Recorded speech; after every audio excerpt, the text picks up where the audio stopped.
Chapter 13, A Disastrous Race. Completely dumbfounded, Nancy, Bess, and George continued to stare at the crudely painted markings on the Glick barn. There was no doubt in their minds but that Roger Holt, or some friend of his, had painted the witch tree symbol and the witch riding the broom on the building. It had probably been done by flashlight during the night. The startling likeness of the witch's face to Nancy's made Bess fearful. "We just can't stay here," she murmured. "Oh, Nancy, please give up this case. That awful man is getting closer and closer. You're going to be harmed." "Shh," Nancy warned her. "Look at Becky and Henner." The two children were standing in the doorway of the farmhouse, frightened expressions on their faces. They whispered to each other, then scooted back into the kitchen. Immediately, Mrs. Glick appeared outside.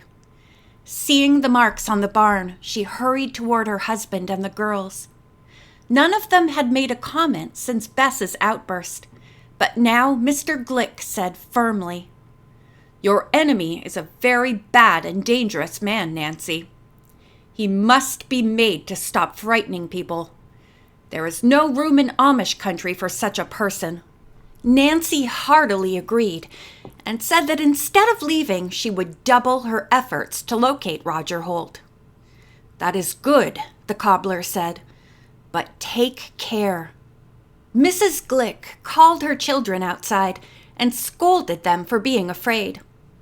"How many times have I told you there are no witches?" she said sternly. "And to be scared of such a nice girl as Nancy Drew is mean. Come now, shake hands with her and say you are sorry for running away." Becky and Henner moved forward obediently, but their approach was timid. Nancy held out her arms to them, suggesting that they help her paint out the silly figures on the barn. Pleased by the suggestion, the two children laughed and ran toward Nancy. "Can we paint right now?" Henner asked. "I want to paint away the witch." Nancy looked at Mr. and Mrs. Glick. The children's father nodded, saying the sooner the figures were removed, the better. "No breakfast for the three of you until the picture is all over painted," he said. Henner said he knew where there was some red paint in the barn because he had been using it on a wheelbarrow the day before. He brought out a can and 3 brushes, while Mrs. Glick provided a ladder for Nancy to use. Then Nancy and the two children started to work. Bess and George returned to the house with Mrs. Glick to help prepare breakfast. In less than half an hour, Nancy and the children had finished their paint job, and then everyone sat down to eat. A few minutes later, the telephone rang. Mrs. Glick answered it and called Nancy. "It's your father," she announced. Nancy had sent her father the Glick's address in case he wanted to reach her. She hurried to the phone, worried that something might be amiss at home. But her father's cheery voice reassured her. "I have to go out of town again, dear, and I thought I'd better let you know. Hannah will go on a short visit to her sister's, unless you're coming right home." "Dad, I'm sorry to tell you that I'm not getting along very fast on this mystery," his daughter told him. "So I shan't be home for several days." "Well, if you change your mind, let Hannah know," the lawyer directed. "By the way, you're going to have company." "Up here?" "Yes." "That's nice," Nancy said. "Who?" Mr. Drew replied that it was to be a surprise for all the girls. His only hint was that some friends of theirs were making a short automobile trip and would arrive at the Glicks during the afternoon. When Nancy returned to the table and told Bess and George about the visitors, they began to speculate at once who they might be. All of them were inclined to think that it was Mrs. Tenney and some friends of hers. "She's getting anxious," said George. "Yes," Bess added. "Mrs. Tenney hasn't heard from you, Nancy, so she's coming here for a report." I'm sorry that I haven't a better one for her. Nancy sighed. After the kitchen had been tidied, Mrs. Glick and her children went to weed the vegetable patch. Bess and George offered to help, but Nancy asked to be excused. I want to do a little sleuthing around the property to see if I can find any footprints of the person who painted the hex symbol, she explained. After figuring out which footprints belonged to the Glicks and their friends, Nancy found an unfamiliar set that led from the barn across a field. She followed them for some distance until they came to a road. Here, the culprit must have stepped into a car because the prints ended abruptly and there was evidence that an automobile had been parked at that point. With a sigh of disappointment, Nancy returned to the farmhouse. She would have liked to go off in the convertible and do some more sleuthing, but wanted to be on hand to greet the visitors who were coming. Directly after lunch, Bess disappeared, and the next time Nancy and George saw her, she was dressed in the attractive blue suit she had worn when leaving River Heights. Mrs. Glick, who was with them in the kitchen, smiled. "You must be expecting a young man," she teased. Bess blushed and said, "Well, one never can tell. In fact," she added, peering out the window, "I had a hunch a couple of hours ago, and I was right." The other girls rushed to the window. Just pulling to a stop in an attractive cream-colored convertible were Nancy's friend, Ned Nickerson, Bert Eddleton, who often dated George, and Bess's friend, Dave Evans. Delighted, the three girls hurried outside to greet the boys. "Surprise!" Ned called out, stepping from the car, followed by Bert and Dave. "Hi!" the other boys and girls called. "This certainly is a surprise," said Nancy, "and a grand one." Then, grinning, she added, "You're just in time to help us solve a mystery." "That's what we're here for," said Ned, winking. He was tall, with an athletic build, and had brown hair and eyes. "Nancy, your dad has already told me a little about the case. Too bad I was away when it first started." Nancy's eyes twinkled. "And I suppose Dad mentioned that we haven't had much luck. I hope you've brought us some." "We sure have." Bert, who was blond and a little shorter and heavier than Ned, said he would leave the mystery business to them. "I've come up for a good time," he declared with a grin. "That's a great idea," Bess spoke up, arching her eyebrows and smiling so that her dimples showed. The group went into the house and Nancy presented the boys to Mrs. Glick. She at once insisted that the new visitors stay there. Ned thanked her and accepted.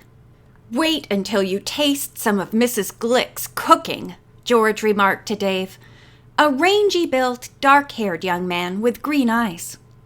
"You boys will sure have to go into training to make the football team after you leave here." Mama Glick beamed and blushed a little. "We'll have a very special supper in honor of your arriving," she told the boys. Refusing any assistance from the girls, she suggested that they take their friends on a tour of the countryside. "Then later, you can attend one of the gatherings," she told them.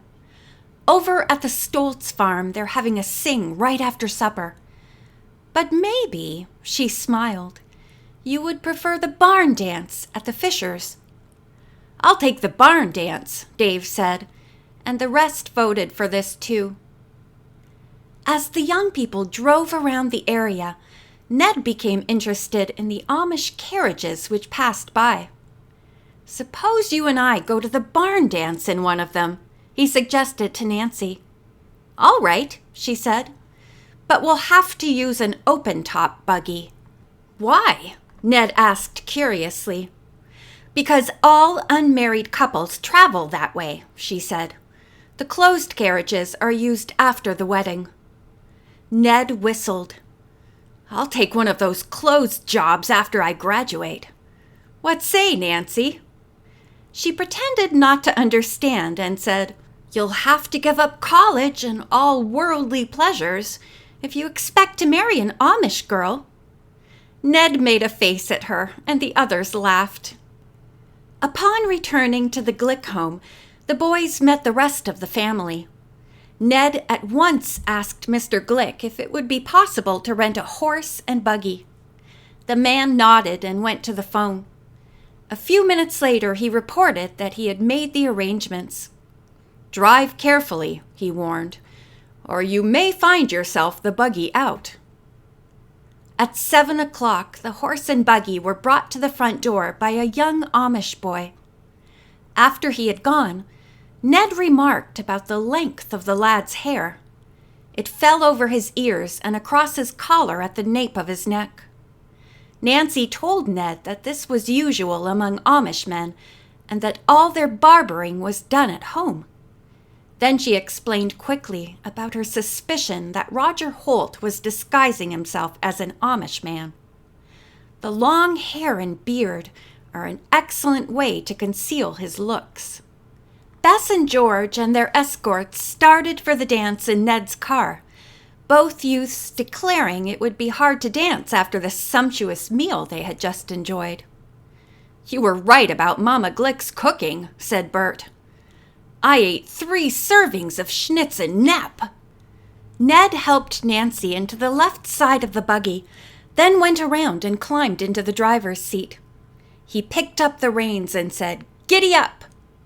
The horse started off at a fast gallop, and Ned found that he had to keep tight rein to hold the spirited animal in check. It was a cloudy evening, and they had not gone more than a mile before darkness settled. Ned stopped, got out, and turned on the buggy's lanterns, which worked with batteries. As they started up again, the horse broke into a brisk trot. Suddenly, Nancy and Ned became aware of the sound of galloping hoofs behind them. Turning around, they could dimly make out 2 buggies, evidently in a race. The drivers seemed to be paying no attention to the buggy ahead of them. "Oh, Ned!" Nancy cried out. "They'll run into us!" Ned felt sure that one of the racers would drop behind the other, so there would be no danger of a collision. But he pulled as far over to the right side of the road as he could. Apparently, neither of the rash young drivers behind him was willing to let the other win. Neck and neck, the racers tried to pass Ned's buggy. The next moment, the wheels of the nearest vehicle scraped against those of Nancy and Ned's carriage. Frightened, their horse bolted. The buggy turned over, and Nancy was thrown out.